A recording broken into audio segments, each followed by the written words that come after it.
اعوذ باللہ من الشیطان اللعین الرجیم بسم اللہ الرحمن الرحیم وبہ نستعین وہو خیر ناصر ومعین۔ سلسلہ دروس بیان احکام میں یہ آج 138 نمبر درس ہے۔ آج کے 5 مسئلوں میں پہلا مسئلہ جھوٹ کے بارے میں 3 نکات ہیں۔ نمبر 1، جھوٹ گناہان کبیرہ میں سے ہے۔ نمبر 2، جھوٹ کے حرام ہونے میں کوئی فرق نہیں ہے، چاہے جھوٹ گفتگو میں ہو یا لکھنے میں یا اشاروں میں یا کسی اور طریقے میں۔ اسی طرح فرق نہیں ہے کہ قصدن ہو یا مذاق میں یا جھوٹ موٹ ہو، مگر یہ کہ کوئی قرینہ موجود ہو کہ بولنے والا قصدن نہیں بول رہا ہے۔ اور آج کا دوسرا مسئلہ مصلحتی و منفعتی جھوٹ کے بارے میں ہے۔ نمبر 1، اگر کوئی بہت ہی اہم مسئلہ ہو، مثلا کسی مسلمان کی جان بچانے کا مسئلہ ہو، تو جھوٹ بول کر اس کی جان بچانے میں کوئی حرج نہیں ہے۔ نمبر 2، اگر جھوٹ بولنے کے ذریعے لوگوں کے درمیان صلح کرانا ہو تو جائز ہے۔ نمبر 3، اگر انسان مجبوری کی حالت میں بھی جھوٹ سے بچ سکتا ہے تو جھوٹ سے بچے، بلکہ توریہ کرے، یعنی سننے والے کی سننے والی بات کا غیر قصد کرے۔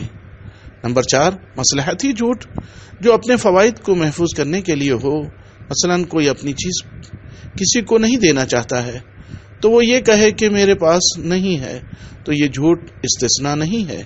سوال، کیا کسی مصلحت کے تحت جھوٹ بولا جا سکتا ہے؟ جواب، جھوٹ گناہان کبیرہ میں سے ہے اور مصلحت جھوٹ کی حرمت کو ختم نہیں کرتی ہے۔ اور آج کا تیسرا مسئلہ لوگوں کی شخصی یا اجتماعی برائیوں کو عام کرنے کے بارے میں ہے، جو کہ گناہان کبیرہ میں سے ہے۔ سوال، اگر کوئی کسی گناہ کبیرہ کا مرتکب ہوا ہو تو کیا اسے لوگوں کے سامنے عام کیا جا سکتا ہے؟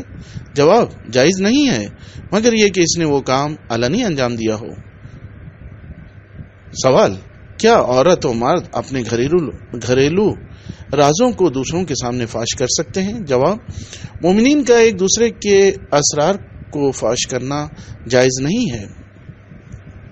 اور آج کا چوتھا مسئلہ راز فاش کرنے کے بارے میں چند نکات ہیں۔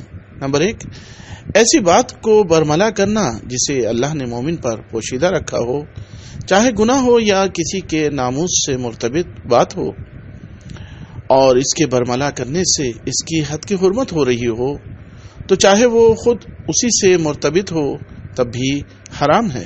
نمبر 2، کسی کی ایسی بات کا برملا کرنا جس سے وہ ناراض ہو تو حرام ہے۔